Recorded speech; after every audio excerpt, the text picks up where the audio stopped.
The jungle smelled of rain and gunpowder that morning. Smoke curled above the treetops like black ribbons, twisting into a pale blue sky that had no right to look so calm. Colonel Mason's boots sank into the mud as he watched the young soldier ahead of him aim her rifle with steady hands. She was new, barely 20 if that, and yet there was something in her stillness that unsettled him. She didn't flinch at the sound of distant mortars. She didn't blink when a bird exploded from a nearby branch, startled by the echo of war. "Private," he barked, voice rough from years of shouting over chaos. "Stand down." "That's an order." She didn't move. Her fingers stayed near the trigger, eyes fixed on the shadows across the ravine. "Did you hear me?" he shouted again, louder this time, forcing authority into every syllable. Finally, she turned, slowly. Her expression was unreadable, blank, calm, the kind of quiet that made experienced men nervous. She lowered her weapon, then pushed back her sleeve to wipe the sweat from her temple. That's when Mason saw it, a small tattoo on her wrist. He froze. It was a black ink insignia, faded but sharp enough to be unmistakable. A snake coiled around a dagger, the tail forming a loop of fire. Mason hadn't seen that symbol in over 20 years. Not since the day he lost half his unit and someone else. Someone who had worn that exact mark on her skin. His throat tightened. "Where did you get that?" he asked, voice low. The girl looked down, confused. "Sir? That tattoo," he said, stepping closer. "Who gave it to you?" Her brows furrowed. "My mother, sir," said it was a reminder of something she lost. Mason felt the world tilt slightly beneath his feet. He'd seen many strange things in his life, but nothing like this. "What was your mother's name?"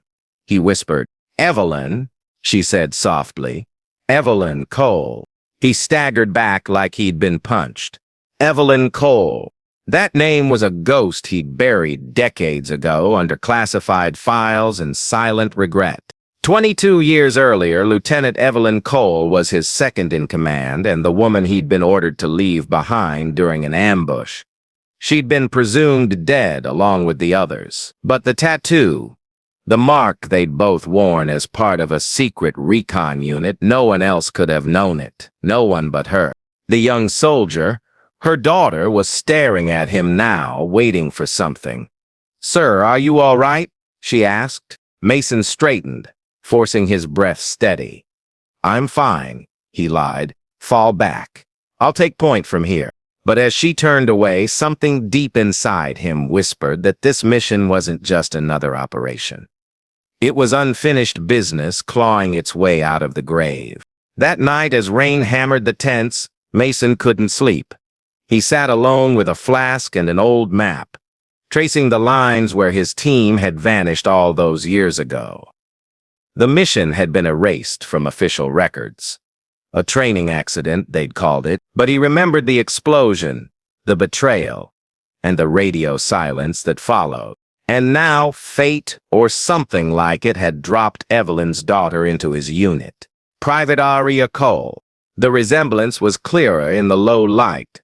Same sharp eyes, same stubborn set of the jaw. But there was something else too. Something colder. Like she'd inherited not just her mother's face, but her ghost's. At dawn, their unit moved east toward the old mining valley, where intelligence reported insurgent movement. The path was narrow, lined with vines and whispering trees. Every sound felt amplified. The crunch of boots, the buzz of insects, the distant trickle of water. Mason walked behind Aria, studying her movements. She was disciplined, almost mechanical. No hesitation, no wasted motion. Too clean for someone so young. When they reached the ridge, she crouched and scanned the terrain through her scope. 3 hostiles. Southeast. "Looks like they're guarding something," she murmured. "Could be ammo storage," Mason said. "We'll wait till dark." But as the sun sank and the world turned amber, he noticed her hand trembling slightly. Her eyes were locked on the same direction as before, but there was no fear in them. Just memory. "Cole," he said quietly. "You've done recon before?" She hesitated. "Not officially, sir." "Not officially." She looked at him, and for the first time he saw something crack in her armor. "My mom used to tell me stories," she said, "about things she did for people who never existed on paper. She said if anyone ever asked, I should say she worked in logistics." Mason's pulse quickened. "And what did she tell you about me?" "Only that you left her behind." The words landed like bullets. He opened his mouth, but before he could answer, a burst of gunfire tore through the trees. The world exploded into noise and chaos. Soldiers dove for cover, shouting orders, returning fire. Mason hit the ground beside Aria, pulling her down as bullets shredded the leaves above. "Ambush!" someone yelled. "Hold your line," Mason roared. "Flank left. Go, go, go." Aria didn't move. Her face was pale, eyes distant. Then she raised her rifle and fired 3 precise shots, each one hitting its mark. When the silence finally returned, 2 of the attackers lay motionless, the third crawling into the brush. Mason stared at her. "Nice shooting," he said carefully. She didn't answer. She was staring at her wrist again, at the tattoo, her fingers tracing it like it burned. After the skirmish, they made camp near the valley edge. Mason called for a radio check, but the signal was weak. The jungle swallowed their words. He found Aria sitting alone near the fire, staring into the flames. Her face glowed orange, shadows dancing across her cheeks. "She used to hum," Aria said suddenly, "when she cleaned her gun. A song with no words. I can still hear it sometime." Mason nodded slowly. "Yeah," he said, voice thick. "She did that." Aria turned to him, searching his face. "You knew her better than you're letting on." He exhaled. "I knew her better than anyone." "Then tell me," she said, leaning closer. "What really happened to her?" Mason's hands clenched. The rain began again, soft at first, then harder. The jungle hissed. "She saved my life," he said finally. "We were betrayed. Someone inside our own ranks sold our position. She stayed behind to cover our escape. I tried to go back, but..." He stopped. "By the time I did, there was nothing left but ashes." Aria's jaw tightened. "So you left her?" "I was ordered to," Mason snapped.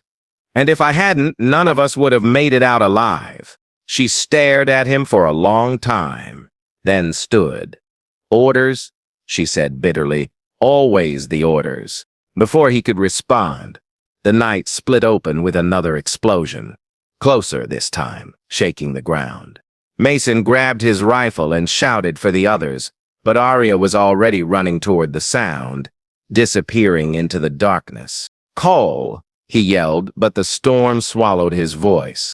He chased after her, slipping through mud and smoke, until he saw a flicker of light ahead, a lantern, and a figure, standing beside a broken steel door half buried in vines.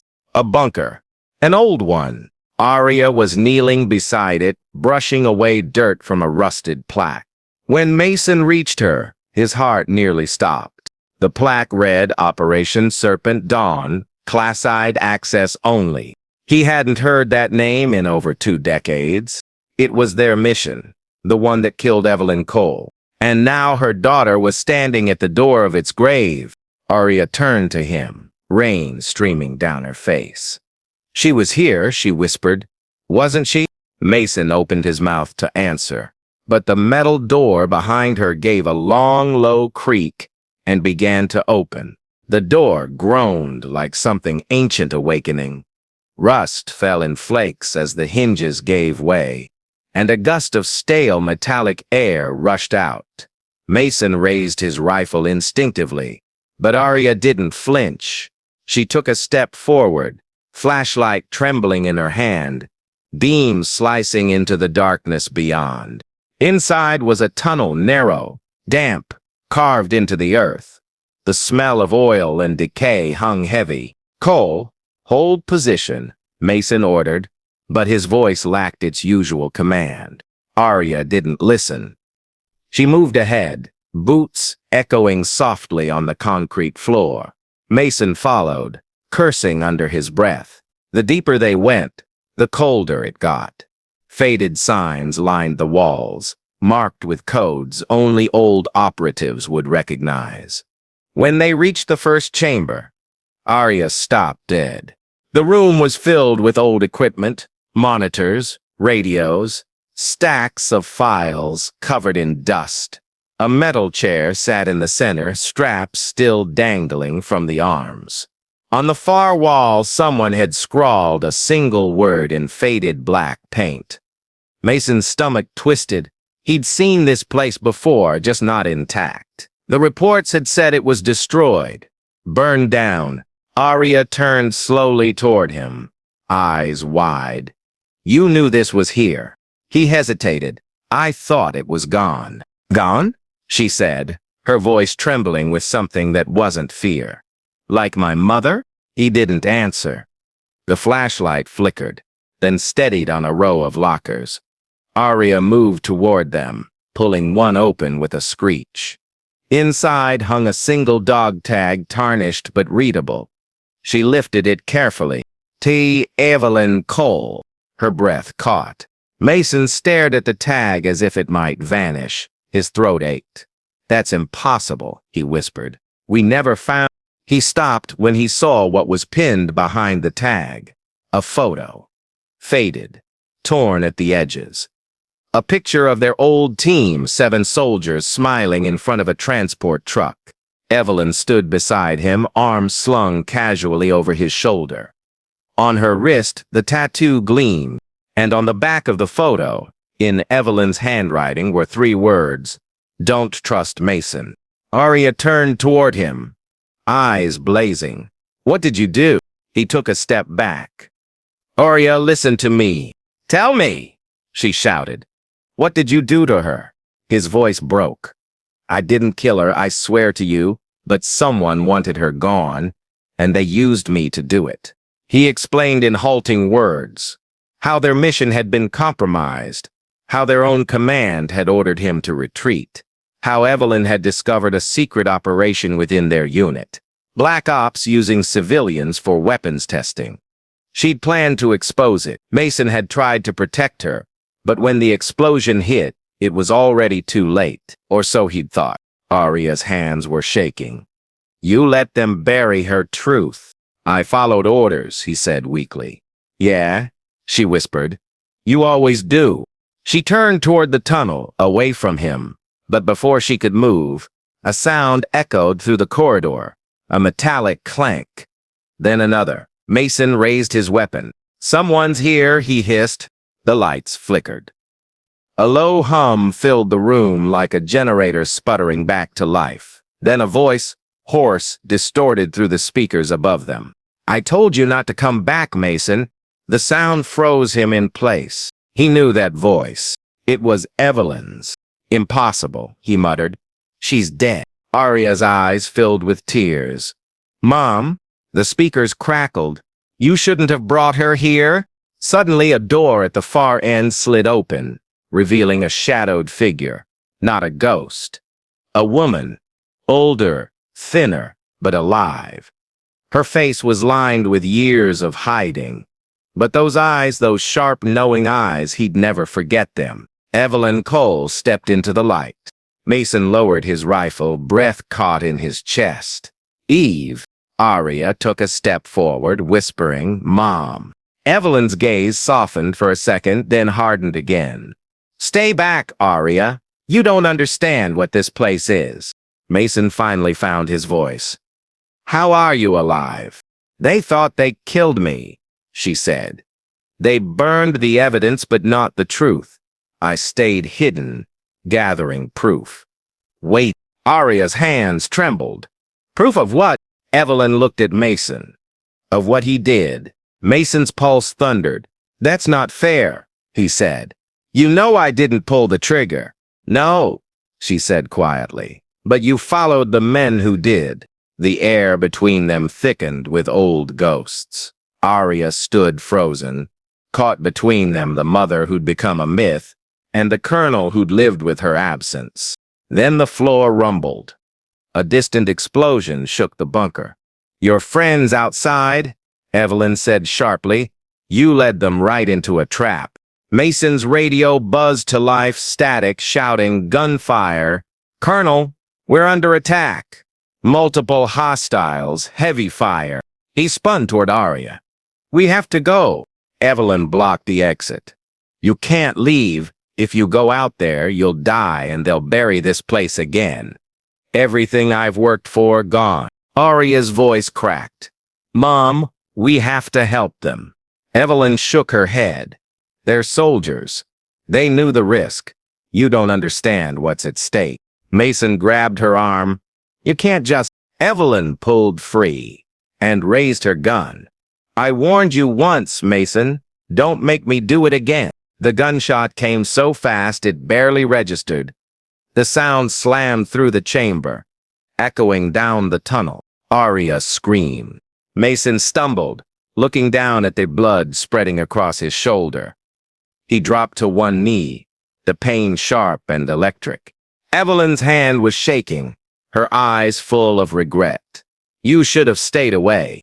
But before anyone could move, the second explosion hit closer, ripping through the outer wall. Dust and debris rained from the ceiling. The lights flickered, then went dark. "Move!" Mason shouted, grabbing Aria's arm. Together they dragged Evelyn through the collapsing tunnel, choking on smoke and dust. The bunker shuddered, old metal screaming in protest. They burst into the open air just as the entrance caved in behind them. The night was chaos, flames, gunfire, shouting soldiers. Aria helped Mason to his feet while Evelyn pressed a bloodied hand against her chest, gasping for breath. Mason raised his radio. "Command, this is Colonel Mason. Operation Serpent Dawn, compromised. We need immediate evac." Static. Then silence. Aria's voice shook. "They're jamming the signal." Evelyn coughed, blood staining her lips. "They don't want witnesses." Mason looked at her, at the woman who should have been dead, at the daughter who carried her mark, and something inside him snapped. "Then we finish it. Here." Aria stared at him. "Finish what?" He met her eyes. "The thing your mother started. The truth." For the next hour, chaos ruled the jungle. The three of them fought side by side, old ghosts and new blood, until the gunfire faded and the smoke thinned. When the rescue choppers finally came at dawn, the valley burned behind them. Evelyn didn't make it out alive. The second blast had taken too much from her. But before she slipped away, she grabbed Aria's wrist, the tattooed one, and whispered, "Don't let them erase me again."